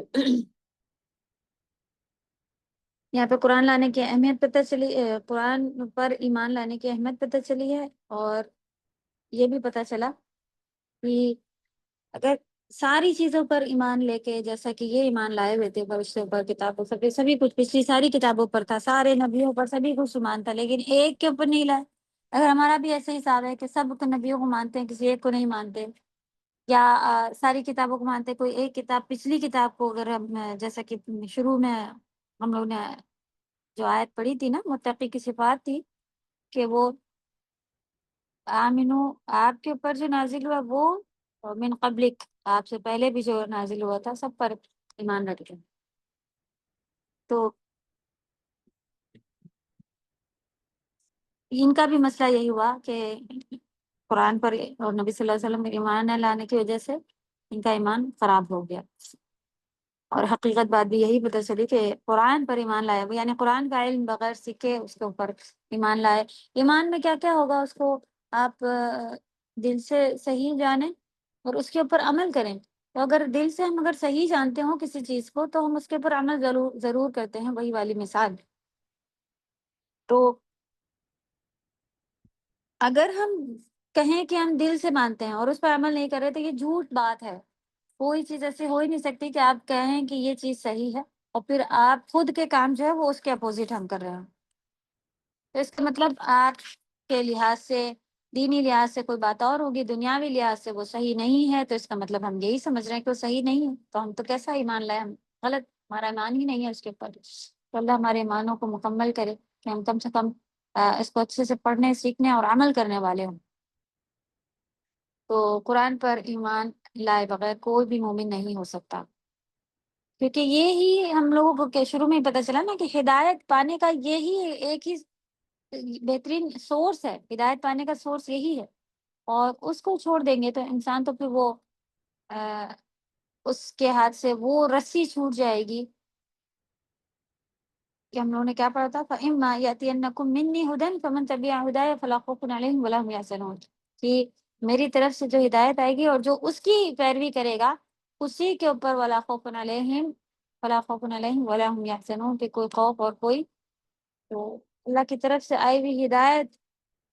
ہی قرآن ہے. ذالک الکتاب لا ریب فیہ ھدی للمتقین. تو یہاں پہ اشارہ فی الحال قرآن کی طرف ہے. جو میری اس کتاب کی پیروی، فمن تبع ہدایا، میری اس کتاب کی پیروی جو کرے گا، تو جس کے دل میں یہ اترے گا، دل میں جگہ بنائے گا، تو دھیرے دھیرے خوف اور غم یہ ساری چیزیں جو ہیں وہ اس سے نکل جائیں گی. دنیا میں بھی آخرت میں بھی. جنت سے پہلے جو ہے وہ ایک جنت دنیا میں نصیب ہو جاتی ہے اگر یہ پارٹ کسی کا ہو جائے. تو دل کی خوشی جو کہ ہے دنیا کی جنت جو ہے وہ دل کی خوشی. آپ دیکھ کتنا چیزیں مل جائیں لیکن اگر دل سکون میں نہ ہو تو پیسہ، اولاد، ساری چیزیں جو ہے وہ بیکار ہوتی ہیں. تو دل کی خوشی، دل کا اطمینان، دل کی راحت، دل کا سکون یہ ہے جو کہ اس کتاب سے حاصل ہوتا ہے، کیونکہ یہ شفاء لما فی الصدور ہے. جو دلوں میں ہے اس کے لیے، جو سینوں میں ہے ہمارے، اس کے لیے یہ شفا ہے. تو ہمارے سینوں کے اندر جو گھٹن، جو غم ہے، جو پریشانی، ڈپریشن، آج دیکھیں آپ کہ چھوٹے چھوٹے بچوں کو یہ چیزیں جو ہے وہ پریشانیاں، مصیبتیں سوار ہوئی ہیں، کیونکہ ہم نے نہ خود دین سیکھا ہے صحیح طرح سے، اور ان کو ساری کی ساری دنیا کی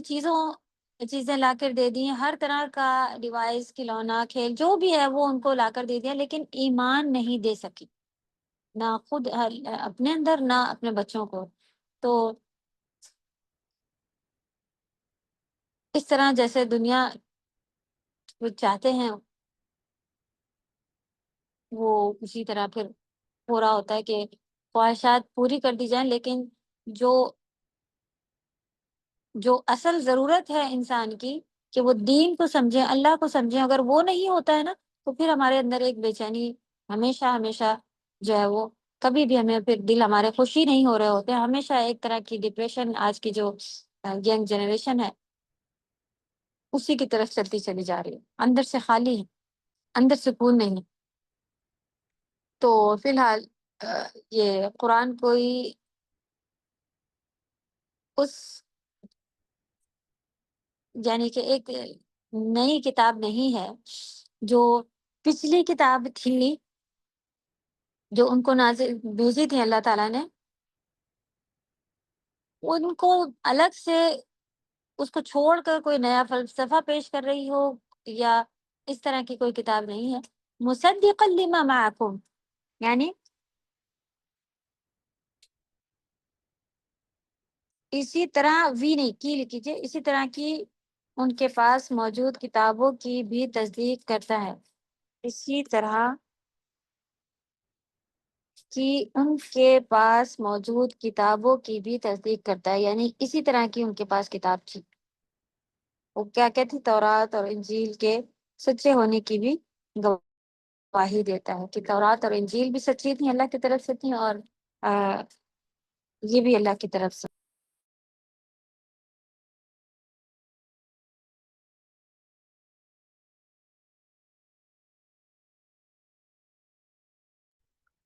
اوکے، پھر بیان ہوا وَلَا تَكُونُوا أَوَّلَ كَافِرٍ بِهِ، تو تم اس کے ساتھ سب سے پہلے انکاری نہ بنو، تو یعنی رسول اور قرآن کا انکار کرنے والے نہ بنو۔ تو اب یہاں پہ تو یہ پہلے کافر کیوں کہا گیا ہے کہ پہلے انکاری، پہلے کافر نہ بنو، حالانکہ اس سے پہلے بھی قریش مکہ میں کفر کر چکے تھے، قریش جو تھے وہ مکہ میں کفر کر چکے تھے، انکاری کر چکے تھے۔ تو ہجرت کے بعد مدینہ میں نبی صلی اللہ علیہ وسلم کے پاس جب یہ آئے تو یہ دوسرے نمبر پر ہونا چاہیے تھا ان کا حکم، تو ان کے لیے پہلے یہ کیوں آیا کہ یہ پہلے انکاری نہ بنے؟ اس سے کیا مراد ہے؟ اس سے یہ مراد ہے کہ انکار کرنے میں یا نہ ماننے میں جلد بازی نہ کرو، آگے مت بڑھو، یہ مقصد ہے۔ اور یہ بھی کہ دنیا میں سب سے پہلے انہوں نے انکار کیا تھا، اس سے پہلے انکار کر چکے تھے، ایسا نہیں تھا کہ ان سے پہلے اور کسی نے انکار نہیں کیا، یہ بھی دنیا میں سب سے پہلے انکار کرنے والے تھے۔ یہ تھا کہ تم اہل کتاب ہو اور باقی لوگ تو اہل کتاب نہیں ہے، نہیں جاننے والے ہیں۔ اہل کتاب، تم کتاب کو جانتے ہو، اس لحاظ سے پہلے انکار کرنے والے مت بنو، کیونکہ تمہیں تو پہلے سے پتا ہے۔ یہ اہل کتاب ہونے کے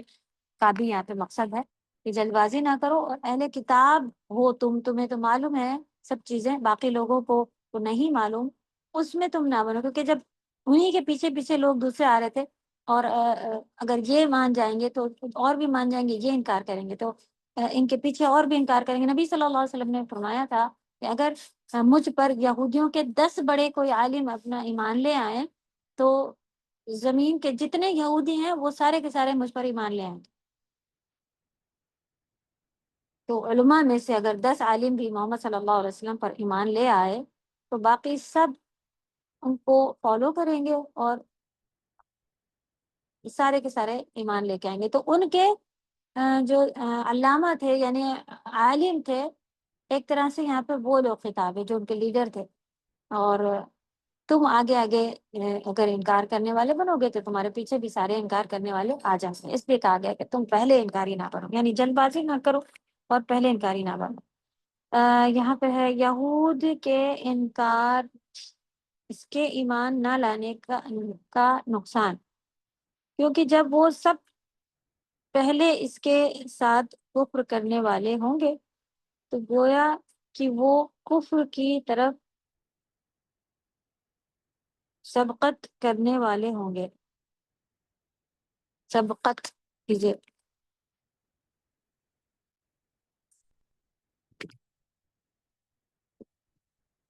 کہ اگر وہ اس کو نہیں مانیں گے تو وہ کفر کی طرف جانے والے ہو جائیں گے، اور پہلے کافر کی وجہ سے، کیونکہ امی اہل عرب اور تمہاری اولاد کو تمہاری ہی پرورش پر چلیں گے، یعنی جو امی کہتے ہیں ان پڑھ، جو اہل عرب ہیں جو کہ نہیں پڑھے ہوئے تھے، یہ تو اہل کتاب تھے، وہ اور پھر ان کی اولادیں بھی تمہارے ہی روش پر چلیں گی، یعنی کہ تمہارے ہی طریقے پر چلیں گے. اس طرح سب کے گناہ کا حصہ تم پر ہی ہوگا. گناہ کا حصہ کیجیے، یہ سب کے گناہ کا حصہ تم پر ہی ہوگا. ابو ہریرہ رضی اللہ تعالیٰ عنہ سے روایت ہے کہ رسول اللہ صلی اللہ علیہ وسلم فرمایا، اگر مجھ پر یہودیوں کے 10 بڑے عالم ایمان لے آئیں تو روئے زمین کا ہر یہودی مجھ پر ایمان لے آئے گا. یہ ابھی حدیث ہم لوگوں نے پڑھی. پھر اس کے بعد وَلَا تَشْتَرُوا بِآيَاتِي ثَمَنًا قَلِيلًا، اور میری آیات کے بدلے تھوڑی قیمت نہ لو. یعنی کہنے کا مطلب یہ ہے کہ جو چیز تمہیں ایمان لانے سے روک رہی ہے وہ کیا ہے؟ دنیا کے فائدے، دنیا کے مال. لہٰذا دنیا کی خاطر اپنی آخرت کو مت بیچو. یہ جو تھوڑی قیمت پہ کیا ہے کہ ان کو یہی ڈر تھا نا کہ ہمارا اسٹیٹس چلا جائے گا اور ہم ثمناً قلیلا، دنیا میں جو بھی نعمتیں ہیں وہ کم ہی ہیں. ثمن سے مراد کیا ہے؟ جو اپنے اپنے مال کو، اپنی عزت کو، اپنے اسٹیٹس کو، اپنے منصب کو بچانے کے لیے آج سے یہ اپنے آپ کو مذہبی ٹھیکیدار سمجھتے تھے، اور ان کی بڑی شان تھی، علماء تھے، ایک ریپوٹیشن، یہ ساری چیزیں تو تھی.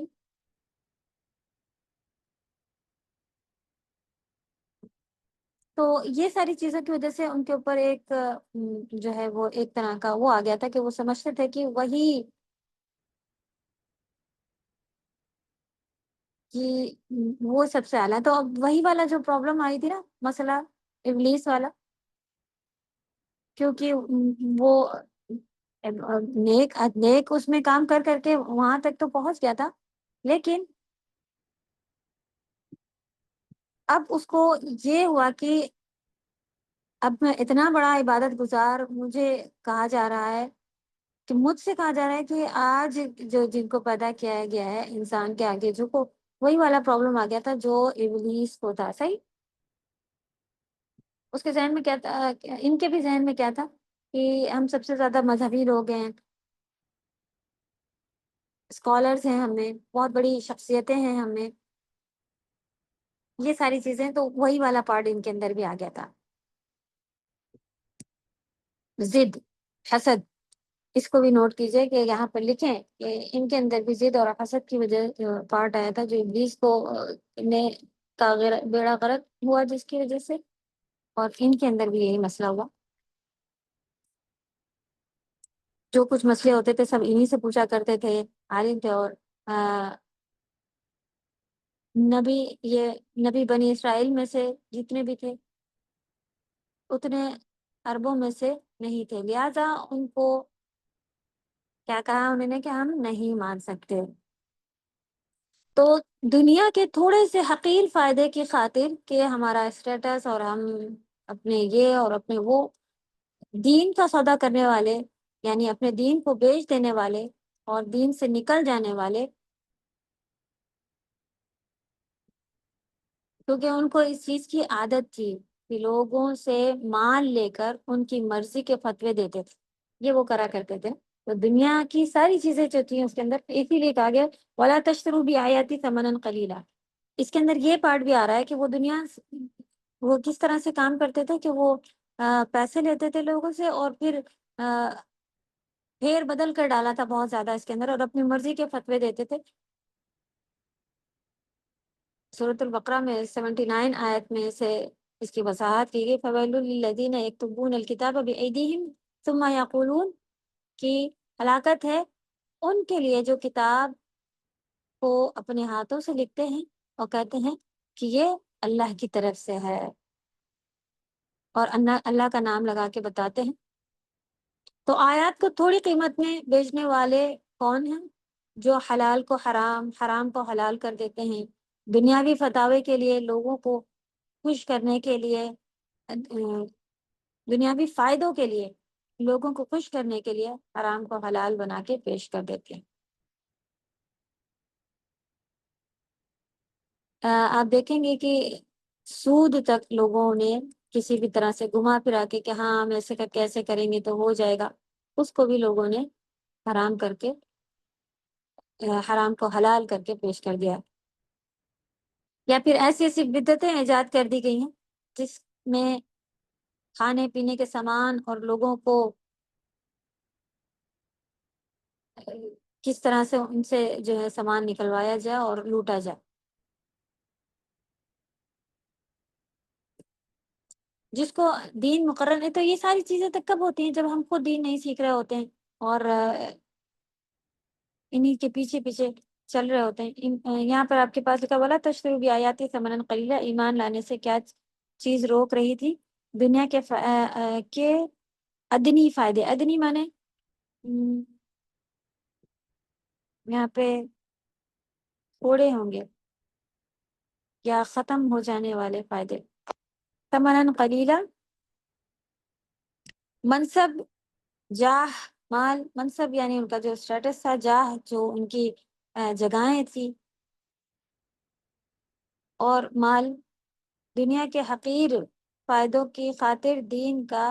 سودا کرنے والے۔ ایک پارٹ یہ ہے کہ دنیا کی خاطر ہم بھی اللہ نہ کرے یہ کام کرتے ہیں کہ اگر دنیا کا کوئی فائدہ دکھ رہا ہے تو چلو ٹھیک ہے، سامنے والے کے ساتھ ویسے ہی بات کر رہے ہوتے کہ ان کو ناراض کر دیں گے تو یہ برا کریں گے، تو یہ کہہ رہے ہیں تو چلو سود کے پیسے لے لیں، اور یہ کہہ رہے ہیں تو ورنہ یہ کیا کہیں گے، ان چیزوں میں اچھا وہ چاہتے ہیں کہ ہم یہاں پہ نمازیں نہ پڑھیں تو ٹھیک ہے ہم نماز نہیں پڑھ رہے ہوتے ہیں، بڑے بڑے سودے کے اندر آ جاتے ہیں۔ تو یہ ساری چیزیں ثمراً قلیلہ کے اندر آئیں گی کہ تھوڑی سے دنیا کے فائدے میں کہ کہیں وہ ناراض نہ ہو جائیں، ہم اللہ کو ناراض کرتے پھرتے ہیں۔ اب پردہ زیادہ رکھیں گے تو لوگ کیا کہیں گے، اس لیے بے پردگی، وہ اچھی والی شادی کرنی ہے تو وہ یہ بھی ہو تو وہ بھی ہو، اسراف اور ساری چیزیں لے کر اس کے اندر آ جاتے ہیں، کیونکہ دنیا کا سارا مال متاع، خواہ اس کی مقدار کتنی ہی ہو وہ قلیل ہی ہے۔ اس لیے دنیا کے فائدے کے لیے ہم چاہے جتنی دنیا کے اندر کوئی بھی بڑی سے بڑا ہمارا نقصان دنیا کا دکھ رہا ہو اور اس کے بدلے ہم دین چھوڑیں گے تو وہ ثمناً قلیلہ ہی آئے گا کہ بڑی تھوڑی سی قیمت کے بدلے ہم نے اپنا دین خراب کر لیا۔ تو ان کا کیا کام تھا؟ اس میں یہ بھی آتا ہے کہ لوگوں کو خوش کرنے کے لیے دینی فتاوے بھی مال لے کر کے ان کو دیا کرتے ہیں، وہ بھی کرتے تھے، آج بھی ہوتا ہے۔ صحابہ کا کسی بھی قیمت ایمان کا سودا نہ کرنا تھے۔ صحابہ ان کی زندگی کیسی ہوا کرتی تھی، سبحان اللہ، کہ وہ چھوٹی سے چھوٹی چیز کے لیے بھی جو ہے وہ حریص رہتے تھے کہ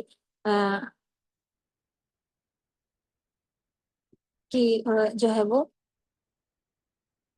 اللہ نہ ناراض ہو جائے، ہمارا دین خراب نہ ہو۔ متاع مانے فائدہ، آپ نے آیت میں بھی متاع ورڈ آیا ہے، اور متاع قلیل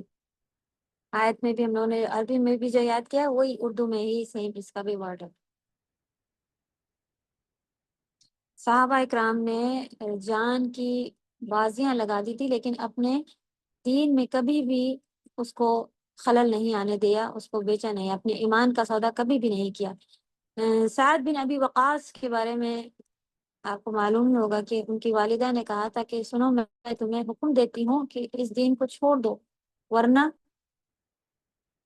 میں کھانا پینا چھوڑ دوں گی، نہ میں کھاؤں گی نہ پیوں گی، یوں ہی بھوکی مر جاؤں گی۔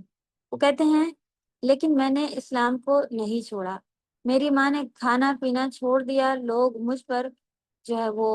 آوازیں کسنے لگے کہ اپنی ماں کا قاتل ہے۔ میرا دل بہت تنگ ہوا، اپنی والدہ کی خدمت میں بار بار حاضر ہوتا اور خوشامدیں کرتا، ان کو سمجھاتا اپنی عزت کی، نہیں کہ ان کو اس بات پہ سمجھاتا کہ وہ اپنی اس ضد سے جو ہے وہ باز آ جائیں، اور یہ جو کہہ رہی ہیں وہ ایسا نہیں ہو سکتا، میں محمد صلی اللہ علیہ وسلم کو کے دین کو نہیں چھوڑ سکتا۔ تو اسی بحث پر 3 دن گزرے، ماں نے 3 دن کچھ نہیں کھایا اور کچھ نہیں پیا۔ اس کی حالت جب خراب ہونے لگی تو میں وہاں گیا، میں نے کہا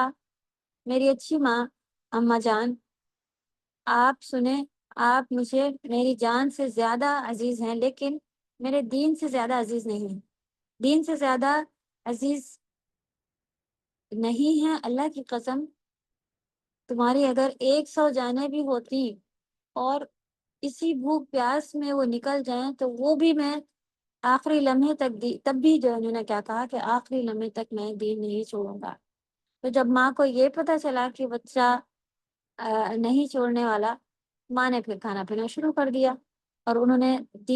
اپنا دین میں کوئی کمپرومائز نہیں کیا۔ اور آپ بات دیکھیں کتنی، ہم تو چھوٹی چھوٹی باتوں پہ فوراً پلٹ جاتے ہیں۔ ہم ایسی جگہوں پر تو ہار ہی جاتے ہیں کہ مجھ سے کوئی جو ہے کوئی فلاں کی پریشانی نہیں دیکھی جا رہی تھی، اور میرے ماں باپ پریشان تھے، اور ایسا تھا اور ویسا تھا۔ اور عبداللہ بن حذیفہ زخمی کا واقعہ، ان کا نام میں شاید تو یہاں پہ مسٹیک لکھی ہوئی ہے،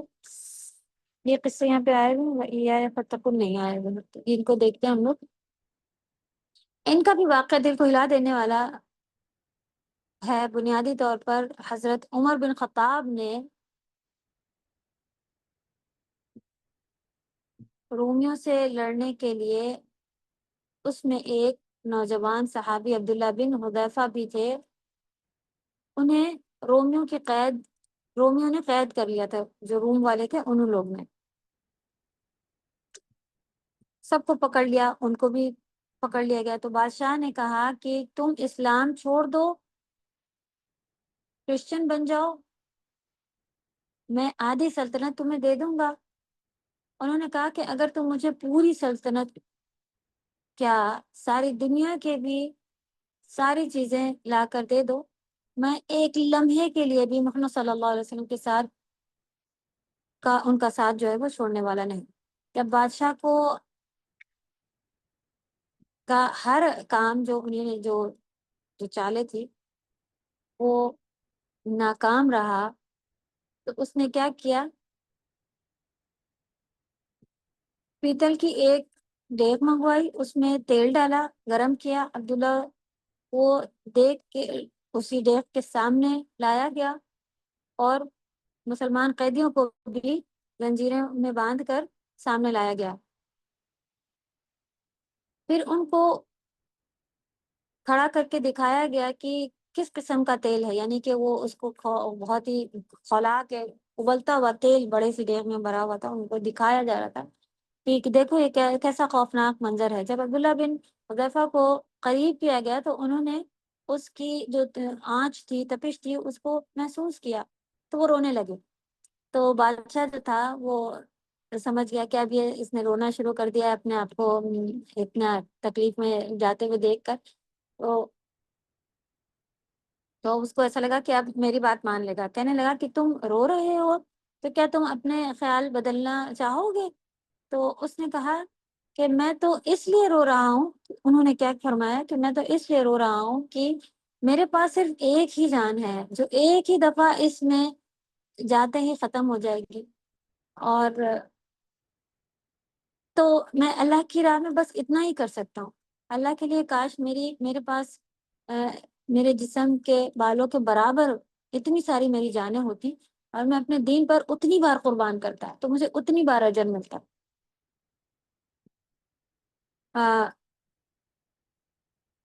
پھر انہیں ایک ستون پر لٹکا کر ان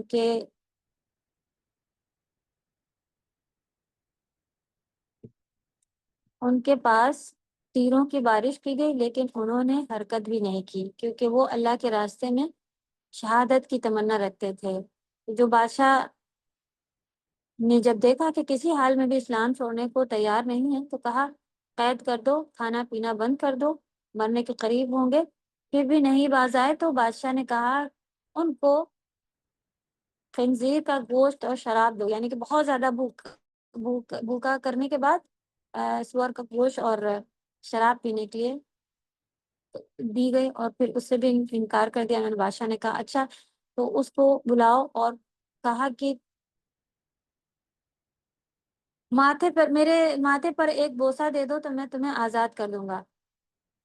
تو انہوں نے کہا کہ میں اس شرط پر بوسہ دوں گا کہ تم میرے ساتھ میرے سارے قیدیوں کو آزاد کر دو۔ اس نے کہا ٹھیک ہے۔ تو انہوں نے بوسہ دیا اور آزاد ہو کے چلے گئے۔ واپس حضرت عمر کے پاس حضرت جب پہنچے، انہوں نے اس بات کی خبر دی۔ انہوں نے کہا جتنے لوگ مجلس میں تھے کہ ہر ایک اٹھے، اور عبداللہ جب یہ بات بتائی انہوں نے تو جتنے لوگ عمر رضی اللہ تعالیٰ عنہ کی مجلس میں بیٹھے ہوئے تھے اور سب لوگ نے اٹھ کے عبداللہ کی پیشانی پر بوسہ دیا رضی اللہ تعالیٰ عنہ۔ یعنی کہ انہوں نے ایک مثال قائم کر دی کہ ایک، اور پھر اسی طرح بلال رضی اللہ تعالیٰ عنہ کے بارے میں بھی، ان کی قربانیوں کے بارے میں جو ہم سبھی کو معلوم ہے کہ اور آج کے ہم مسلمانوں کی کیا حالت ہے، ہم سب کی کیا حالت ہے کہ ہم چاہتے ہیں کہ ایسے ہی جنت پہنچ جائیں جہاں یہ لوگ گئے ہیں، اور اتنی محنتیں اتنی قربانیوں کے بعد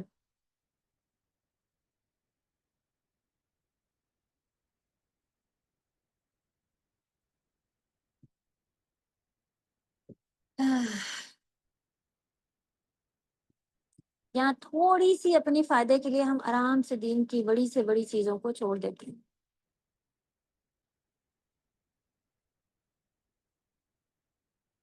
خود مسلمان ہو کے دوسرے مسلمانوں کے مذاق اڑاتے ہیں۔ وَإِيَّايَ فَاتَّقُونَ، جو آج ہمارا میرے سوا تم کس چیز سے نہ ڈرو۔ وَإِيَّايَ فَاتَّقُونَ اور وَإِيَّايَ فَارْهَبُونَ کا یہاں پر پارٹ آیا ہوا ہے۔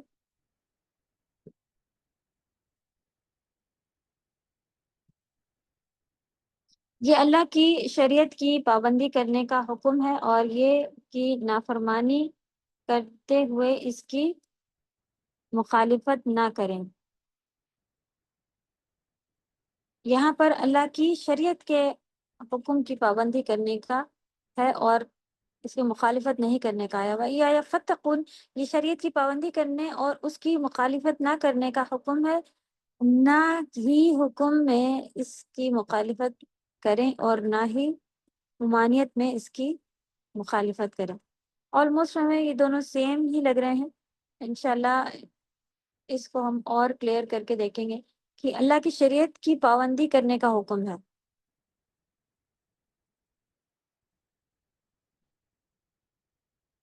اور یعنی کہ نافرمانی نہ کریں۔ جب اللہ کے خوف رکھنے کو کہا جائے تو اللہ کی شریعت کی پابندی کرنے کا حکم ہے، نافرمانی نہیں کی جائے۔ اور جب تقویٰ رکھنے کا کہا جائے تب بھی آپ دیکھیں کہ یہ شریعت کی پابندی کرنے اور اس کی مخالفت نہ کرنے کا حکم ہے۔ یہی پارٹ فرحبون میں بھی تھا۔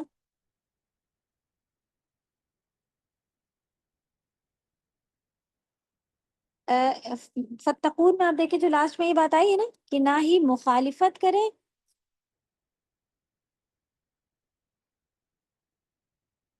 کسی مخالفت کریں اس کی، نہ ہی حکم میں اس کی مخالفت کریں اور نہ ہی منع کرنے میں اس کی مخالفت کریں۔ یہ دونوں چیزیں سیم آئی ہیں۔ آپ یہ پارٹ ہم انشاءاللہ اور کلیئر کر کے نیکسٹ کلاس میں اور بتائیں گے کہ رہبانیت اور اختیار کرنا اور تقوی اختیار کرنا، جیسے کہ ہم نے شروع میں آپ کو بتایا تھا کہ خوف، اللہ کا خوف اس طرح سے ہو کہ ہمارے اندر جس کی وجہ سے اگر ہم کوئی برائیاں کریں تو ہمارے اندر خوف آئے، اور کسی سے ڈر کے ہم جو ہے وہ برائیوں کی طرف نہ چلے جائیں، یہ آ سکتا ہے۔ تقوی کے اندر آپ کو ہم لوگوں نے پڑھا تھا کہ لکھیں اسی پارٹ کو، تقوی کے اندر لکھیں اور اس کے اندر لکھیں کہ کسی اور سے ڈر کے ہم دین کے کام نہ چھوڑ دیں، اپنے لیے جو کرنے کے عمل مل رہے ہیں یہ لکھ لیں، اس کے اندر یہ ہٹا لیں جو لکھا ہوا ہے۔ یہ لکھا بھی ہو سکتا ہے لیکن دونوں سیم سیم ہے۔ اور فتقون میں آپ کیا دیکھیں گی، وہی آیا فتقون کے ہم اللہ کی نافرمانی والے کام کرنے سے ڈریں اور فرما برداری والے کاموں میں ہوں، تقوی کی ہی آپ چیز جو ہے وہ اس کے اندر لکھی۔ تو اس آیت سے حاصل ہونے والی کہ نبی صلی اللہ علیہ وسلم پہلے انبیاء کی تصدیق کرنے آئے تھے، یہ حکم بنی اسرائیل کے لیے خاص نہیں ہے، یعنی کہ صرف اور صرف ان کے لیے نہیں ہے، سارے مسلمانوں کے اوپر ہے کہ نبی صلی اللہ علیہ وسلم سچے نبی ہیں۔ یہ بات پروف ہو رہی تھی اس بات سے کہ وہ جو پچھلی کتابیں تھیں نا اس کو بھی سچ انہیں نے بتایا،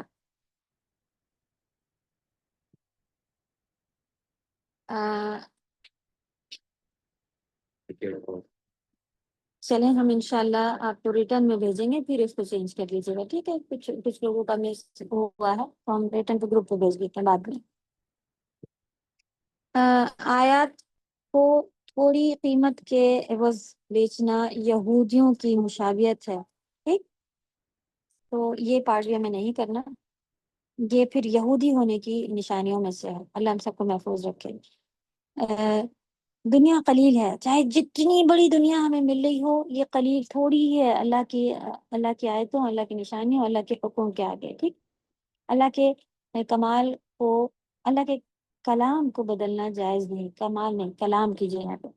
یعنی کہ اللہ کے جو احکامات آئے ہوئے ہیں ان کو بدلنا ہی، کیونکہ وہ ایسا کرتے تھے نا کہ فائدے کے لیے فتوے بدل دیے، یہ بدل دیے، آج بھی یہ کام چل رہا ہے۔ تو لوگ سوچتے ہیں کہ سخت سخت بات بتا دیں گے تو ہمارے پاس نہیں آئیں گے، اس لیے ان کی نرمی کے لحاظ سے اپنی باتیں بتاتے رہتے ہیں۔ علم کے پیچھے دنیا حاصل کرنے کی لالچ نہ ہو، یہ پارٹ بھی ہمارے درس میں ہونا چاہیے کہ اگر ہم علم سیکھ رہے ہیں تو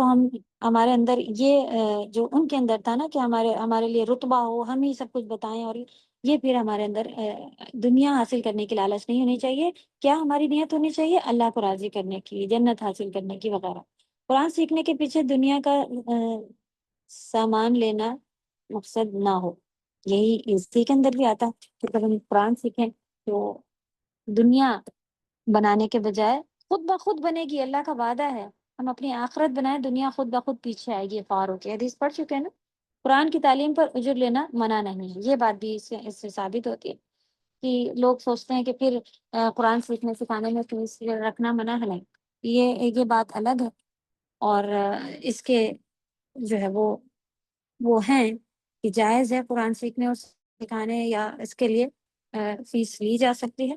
اجرت لی جا سکتی ہے۔ رسول اللہ صلی اللہ علیہ وسلم نے فرمایا ان احق ما اخذتم علیہ اجرا کتاب اللہ، سب سے زیادہ حق چیز جس پر تم اجرت لو اللہ کی کتاب ہے، یہ حدیث ہے، اور اس کے اوپر ہم جو ہے وہ فیسیں لی، اور سب سے زیادہ فیس ہونی چاہیے، ہم لوگ تو کم ہی کم رکھتے ہیں۔ چلیں انشاءاللہ نیکسٹ کلاس میں نیکسٹ آیتوں سے آگے بڑھیں گے۔ تو اب کی بار آپ لوگوں کی 2 آیتیں ہیں، 40 اور 41 ہوم ورک کے لیے، اس کو اچھے سے یاد کریں اور دوبارہ سن کر کے اچھے سے نوٹس بنائیں، سمجھنے کی کوشش کریں، مین پوائنٹ نکالیں چارٹ کر کے۔ اوکے، سبحانک اللہم و بحمدک، اشہد ان لا الہ الا انت، استغفرک و اتوب الیک۔ السلام علیکم و رحمۃ اللہ وبرکاتہ۔ وعلیکم السلام